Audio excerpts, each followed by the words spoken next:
Chosen one, you ruled unseen, yet every soul lived under your silence. This phrase is not simply a title, not merely a line to draw attention, but a truth wrapped in shadow and light. Imagine a realm where power does not need proclamation, where crowns are invisible yet weigh heavier than iron, where the air itself bends in obedience though no command is spoken aloud. In such a world, the chosen one does not sit upon a throne, does not wield a sword, and yet all tremble or rejoice beneath the unseen rule. This is a reign not of spectacle, but of silence, a dominion that stretches far beyond the visible horizon, pressing into every chamber of thought, every whispered hope, every unspoken fear. To rule unseen is to plant seeds in the soil of the Spirit and watch them grow without ever lifting a hand. It is to dwell as an absence more present than presence, a silence more resounding than thunder. So I ask you, beloved listeners and watchers, stay with me until the very end of this journey. Do not let the story slip from your grasp too quickly, for there is power in listening, power in staying, power in completing what was begun. And when the final words fade, let your warmest wishes and your sacred 99 flow into the comments. That small gesture, a ripple in the digital sea, carries energy into the wider universe, shaping unseen realities. Now, chosen one, like this video, subscribe if you are not already bound to this channel, and let us begin. To speak of the chosen one is to speak of paradox. How can one be so absent and yet so present, so silent and yet so commanding? Silence is often mistaken for emptiness, yet silence is not void. Silence is weight. It is authority without ornament. It is an order that needs no ink nor parchment. Think of the stars. They do not shout. They do not demand to be seen, and yet their light marks the course of travelers. Their steady presence orders entire worlds. The chosen one is like that, unseen but undeniable, a force woven into the very air. The world moved, breathed, and decided with the sense, subtle and irresistible, that something greater was always near, always watching, always shaping. People carried out their daily lives, not with fear of a tyrant's lash, but with the strange awareness that every choice echoed in the silence, and that silence was the voice of their ruler. In such a reign, justice is not delivered in decrees, but in the conscience awakened within each soul. A farmer planting his field felt the weight of unseen eyes when he measured his harvest. A merchant counting his coins knew when greed thickened his hand, for silence pressed down until the act became unbearable. Lovers, thieves, poets, soldiers, all lived in the constant reminder that silence is never neutral. It condemns or it blesses. It amplifies guilt or magnifies peace. And under this invisible dominion, no one could escape the rule of their own reflection. The chosen one had no need to interfere directly. To rule unseen meant the people governed themselves, and in governing themselves, they lived beneath the widest, deepest law of all. But silence is not easy. It is heavy. It presses. It demands strength. For many, the unseen rule was a burden. They longed for words, for proclamations, for banners unfurled in the square. They wanted to know the boundaries of command, to measure obedience, to mark their loyalty in visible signs. Yet, no such signs came. The chosen one remained as mist, felt but untouchable. Some rebelled against the silence, cursing the unseen authority, calling it nothing, calling it absence. Yet even rebellion was acknowledgement. Even in their denial, they could not step outside the domain of silence. For silence followed them, wrapped around them, threaded itself through every thought. And so, whether with reverence or resentment, every soul lived under that silence. There is something terrifying in being unseen. To those who sought validation, it felt like abandonment. To those who craved spectacle, it felt like emptiness. And yet, in the hidden dominion of the chosen one, there was no abandonment and no emptiness. Instead, there was responsibility. Silence placed the weight of choice on every soul. No king could be blamed, no queen could be praised, no law could be altered at whim. The silence said, "You are known, you are watched, you are free, and yet you are never alone." This is the paradox that carried power greater than any crown, authority rooted not in outward command, but in inward awakening. The years unfolded beneath this unseen rule, and stories blossomed from its depths. There were tales of children who claimed to hear the silence as a song, melodies rising in the night sky that only the pure-hearted could perceive. There were wanderers who swore the silence guided their footsteps, turning them from danger, leading them toward abundance. Entire villages would pause in their festivities and suddenly fall quiet, as though the silence itself had entered the square, pressing on their hearts until laughter ceased and awe returned. No monument marked the chosen one's presence, no scripture recorded their decrees, and yet the people spoke of them as if they were carved into the marrow of existence. This was not governance in the sense we know. It was not politics, not armies, not speeches. It was presence, vast and invisible. It was as though the chosen one had woven themselves into the very structure of reality, leaving humanity unable to step outside the fabric of their reign. For the chosen one, ruling unseen, left no room for rebellion that did not become its own recognition. And for the people, living under silence meant that their truest judge was the echo of their own soul, magnified until it could not be ignored. Silence, once considered void, became the greatest fullness, the mightiest throne.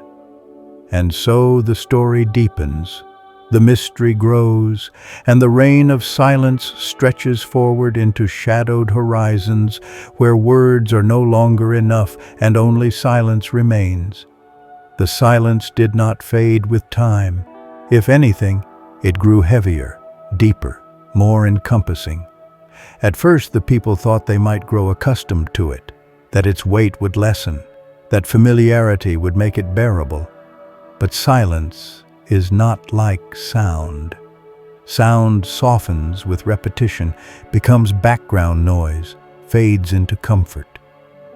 Silence sharpens. It cuts deeper with each passing year. It lays bare thoughts once hidden, sharpens guilt once dulled, illuminates motives once clouded. The longer the reign of the unseen ruler stretched, the clearer it became. There was no escaping it, no dulling it, no hiding from it. Children who were born into the silence grew differently from their ancestors. Their eyes were wide and searching, their words careful, their gestures thoughtful. They spoke less, listened more, as though they were attuned from birth to something that could not be spoken but must always be felt. When elders told them stories of loud kings, of queens whose words filled halls with thunder, the children shook their heads in disbelief. How could such rulers exist, they asked. How could anyone need so many words to hold power? Is silence not enough? For them, the chosen one was not merely a ruler. It was the shape of existence itself, a reality so constant it was indistinguishable from breathing. They did not question whether silence was rule. They only asked what kind of souls they must become beneath it. For silence demanded growth. Those who resisted it found themselves fractured, restless, tormented by their own thoughts. They sought distraction in noise, in festivals, in chants, in endless songs.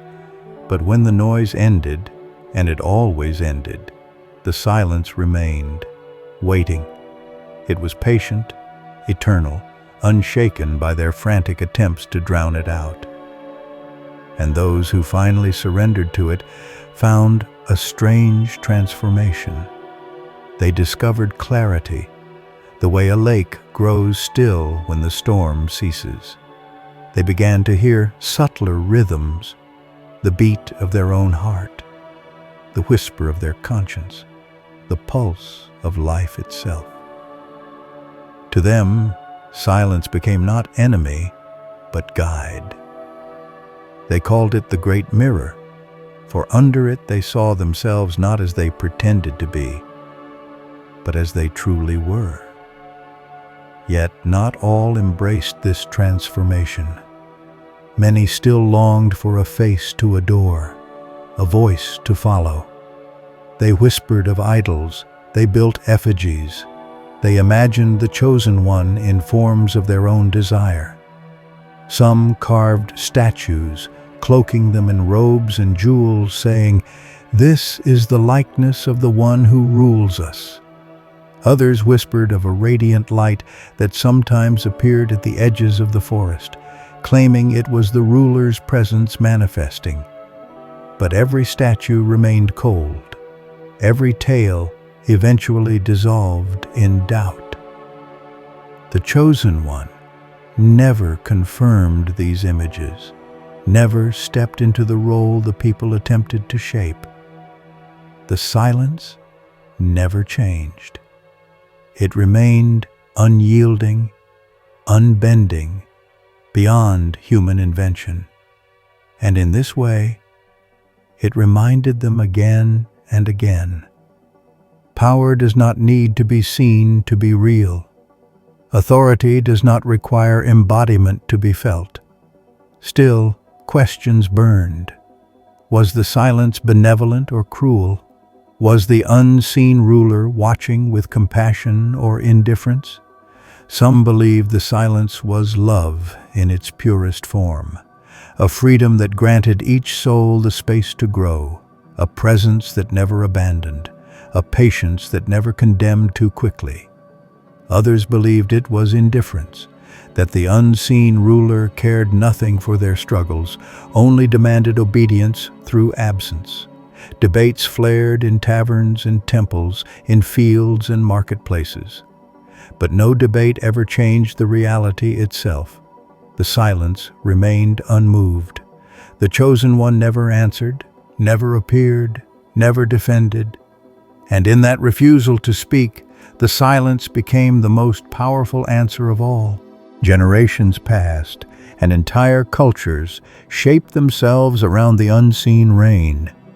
Some built rituals of stillness, gathering in open squares at dusk to sit together without a word, honoring the invisible presence that defined their lives.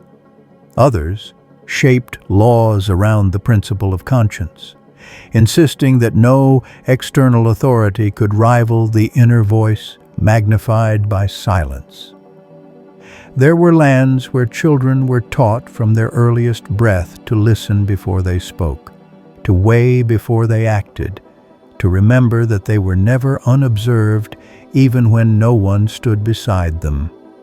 These cultures thrived in harmony, their conflicts often resolved not by force, but by the quiet, collective realization of truth. But elsewhere, In lands where rebellion burned hotter, the silence became unbearable. There, people rioted against what could not be touched, cursing the unseen ruler, crying out for noise, for spectacle, for a throne of flesh and bone. And yet, even as they screamed against it, the silence remained, wrapping around their anger until even their cries were swallowed by it. It is one thing to live under the rule of armies, another to live under the rule of silence. Armies can be fought, thrones can be toppled, kings can be slain. But how do you slay what cannot be seen? How do you rebel against an absence that fills every space? Those who fought the silence discovered the futility of their struggle. Their anger became exhaustion. Their exhaustion became despair. And yet, even in despair, the silence remained faithful. It never mocked, never struck back, never punished beyond the weight of their own thoughts. In this way, it became clear. The chosen one ruled not with violence, but with inevitability. To live was to live under silence. To breathe was to breathe within it. And so the legend grew darker and brighter all at once. Some began to call the chosen one the eternal shadow, others the infinite light. Some prayed to the silence as God, others cursed it as demon. But no matter the name, no matter the interpretation, one truth remained.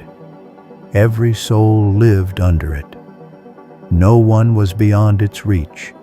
Even those who denied it lived within its dominion. For silence is not something you can escape. Silence is the air between words, the pause between breaths, the space where truth waits, patient and eternal. And the chosen one, unseen and unyielding, continued to reign, not with armies, not with decrees, but with silence so vast it became the law of existence itself. There comes a moment when the silence moves from being an atmosphere into being a mirror. It no longer hovers outside, but begins to press inward, shaping the way each soul sees itself. In the reign of the chosen one, unseen yet ever present, no one could escape this inward reflection. A thief might walk through the crowded market unnoticed by watchful eyes, might snatch a purse and slip away without pursuit, but in the solitude of night, when even whispers fell quiet, the silence revealed itself. It would sit in the room with him, heavy and undeniable, until the stolen coins felt like burning embers against his chest. A poet might weave words of beauty, filling taverns with applause, but when she sat alone, her thoughts revealed whether her poetry was truth or disguise. For the silence tested not the act, but the heart behind it, not the surface, but the depth, not what was seen, but what was hidden. In this way, the unseen rule was more intimate than any kingdom led by voice or sword. It reached places no ruler had ever touched before. Soldiers knew their generals, peasants knew their landlords, citizens knew their officials, but all of these were external. The chosen one reached inward beneath armor and pride, beyond wealth and poverty. No disguise mattered here. A beggar and a king alike were stripped bare, exposed to the same gaze, the same unyielding stillness. And this stripping away was not cruel, though it was never gentle. It was exact, merciless in its honesty, merciful in its constancy. The silence did not lie. It did not flatter. It did not negotiate. It revealed. Always it revealed. Among the people, stories spread of those who had surrendered fully to this silent rule. There was talk of a woman in the mountains who sat for years in stillness, her eyes closed, her lips unbroken by speech, until her presence became like the silence itself. Travelers climbed to see her, hoping to learn what she had discovered. They claimed that sitting near her was like entering a deeper chamber of reality, where thoughts were stripped away and only truth remained. There were tales of a child born in a small village who, without speaking, could move others to tears simply by gazing into their eyes, for it seemed as though the silence itself spoke through her. People said the child's laughter was rare, but when it came, it was like a bell ringing across eternity, reminding them that silence is not absence of joy, but the foundation of it. But there were other stories, darker ones. Men driven mad by the silence, who clawed at their ears and begged for noise. Women who filled their homes with ceaseless sound, desperate to drown out the unrelenting presence pressing in from all sides. Some wandered into the wilderness seeking a place beyond its reach, only to discover that silence followed them, relentless and unwavering. A few ended their lives, declaring that death itself would be quieter than the silence they lived under. Yet even in death, rumors said, the silence remained. For how could one escape that which threads itself into the fabric of existence itself? If silence is the law of being, then no grave, no ending, no last breath can lift its reign. Those who survived the struggle began to change. They became deeper, slower, more careful with their words. A society shaped by silence spoke differently. Arguments lost their heat, for every harsh word returned in the quiet hours to burn the one who spoke it. Promises became weightier, for silence would press upon the oathbreaker with unrelenting force. Even laughter grew fuller, not shallow but rooted, because in a land ruled by silence, joy had to be genuine to endure.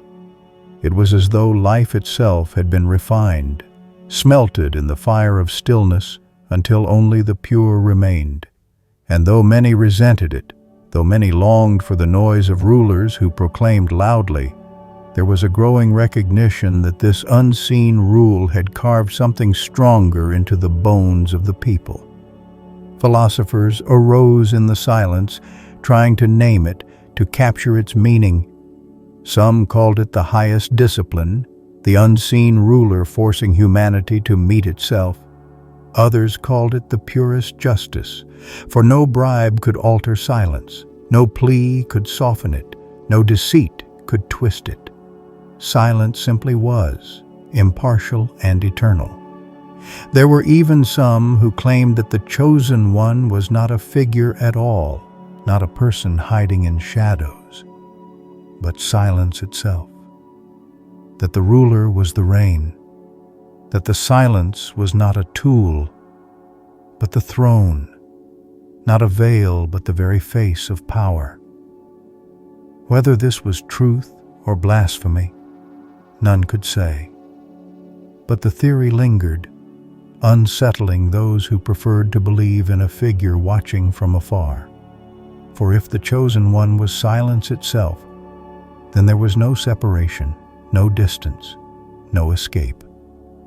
Then every breath, every thought, every heartbeat was already within the rule. And yet, there was mystery still. In the hearts of the faithful, there pulsed the hope that the silence was not an end, but a beginning. They whispered that one day, the unseen ruler would break the silence, not with words of domination, but with a voice so clear it would unify all longing, heal all division, answer all questions. They believed the silence was preparation, a waiting ground, a gestation of truth too great for ordinary time. Others laughed at this hope, saying the silence would never break, that waiting for it to speak was like waiting for the stars to fall from the sky. But even the mockers, when the quiet of night settled on them, found themselves listening despite their disbelief, half expecting the silence to open into sound. The silence endured. Days passed into years, years into centuries, and still the unseen ruler held sway. Children were born, elders died, kingdoms rose and fell, but the silence remained the constant thread. It was the invisible crown, the throne without shape, the rule without decree. To live in such a realm was to be shaped unceasingly, whether willingly or unwillingly. And in this shaping, every soul knew, even if they denied it, even if they cursed it, they lived not free of rule, but fully beneath it. For the silence was the rule, and the chosen one was the silence. As centuries layered upon one another, the silence of the unseen ruler became not only an atmosphere, but the spine of entire civilizations. Peoples who once resisted or resented it began to shape their lives, their calendars, their rituals around the rhythm of absence. What had begun as a burden transformed into the architecture of culture, and though each land interpreted it differently, all bent beneath its weight in one way or another, the chosen one, never appearing, never speaking, became the axis around which all belief and practice revolved, the great unseen force binding humanity together even as it divided them in interpretation. In the northern lands, vast and cold, people built stone circles where they gathered at dawn. No music was played, no chants filled the air. They stood in utter stillness as the sun rose, believing that in silence they could align themselves with the unseen ruler's essence. They told stories of hunters who, after standing in such circles, could sense the presence of animals before seeing them, as though the silence sharpened instincts and cleared the fog of thought. In these regions, silence was considered strength, and the loud were regarded as weak. A man who boasted was distrusted, for if silence revealed truth, then noise could only conceal it. And so generations of warriors trained not to shout in battle, but to fight as shadows, quiet and unyielding, reflecting in their discipline the unseen ruler who had shaped their character. Far to the south, silence became more mystical. There, entire priesthoods rose who taught that silence was a threshold between worlds, the place where the unseen ruler whispered not with words, but with currents of energy that only the soul could detect. They practiced long fasts, withdrawing into deserts where even the wind seemed subdued, hoping to encounter the unseen presence face to face. Many returned claiming visions. Some spoke of radiant figures that carried no mouths, yet communicated with impossible clarity. Others described vast voids, infinite and cold, yet strangely comforting, as if the absence was itself the embrace of the ruler. Whether these visions were true or born of starvation and solitude, no one could prove, but they were cherished as fragments of revelation. These priesthoods carved their temples with chambers designed not to amplify sound, but to swallow it. A single word spoken within would dissolve into stillness instantly, as though the ruler themselves consumed it. Worshippers entered such halls not to speak, but to listen. What they listened for, none could truly say, but they emerged changed, their eyes heavy with depth. In the East, silence became law itself. Councils governed not by argument, but by waiting. Members gathered, proposals laid before them, and then all sat without speaking for long hours, sometimes days. Only when silence pressed clarity into their minds would one speak and then another, until decisions were reached without debate or conflict. To outsiders, it seemed madness, a waste of time. But to those who lived under such rule, it was considered the purest justice. How could words filled with haste or emotion decide the fate of lives? Better to let silence weigh upon them until only truth remained. Their society prospered, not without struggle, but with an unshakable unity. For once a decision was reached in silence, it was rarely questioned. The unseen ruler had been consulted in the very nature of the process, and to resist was to resist the silence itself. Meanwhile, in the Western Isles, the silence birthed myths and legends. Poets sang of the chosen one as a wanderer cloaked in invisibility, passing unseen through villages, testing the hearts of those who lived there. They spoke of children suddenly blessed with gifts of foresight, of strangers who vanished into air after leaving words that cut deeper than any sword. Ballads filled taverns, telling of lovers separated by the silence, of sailors who heard it echo across the sea, of dreamers who claimed they kissed the lips of the unseen ruler in sleep. To these people, silence was not absence but mystery, the veil behind which infinite stories could bloom.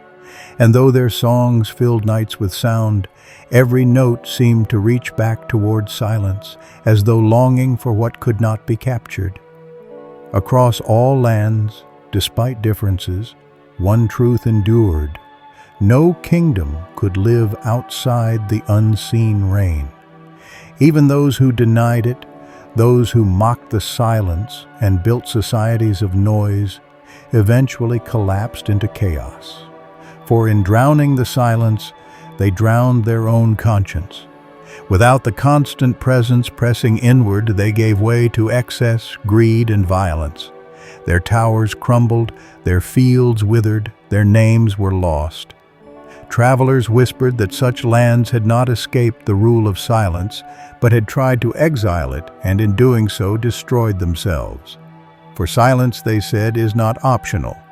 It is not a ruler one can depose. It is the law beneath all laws, the reign beneath all reigns. But not all myths and practices painted the silence in reverence. In some shadowed corners, silence was seen as curse. Cults rose in defiance, declaring that the chosen one was a usurper who had stolen the world's voice. They chanted ceaselessly day and night, creating walls of sound to push back the unseen presence. Their gatherings were marked by drums that never ceased, flutes that never paused, voices that never fell quiet. Yet witnesses claimed that in the depths of these rituals, exhaustion overcame them, and silence crept back in like a tide, swallowing their desperate noise until only stillness remained.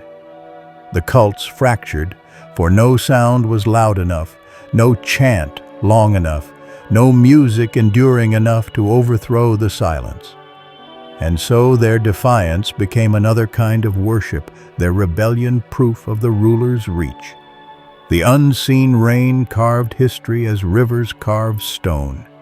Dynasties rose and fell, wars burned and cooled, but the silence remained constant, unchanging, untouchable.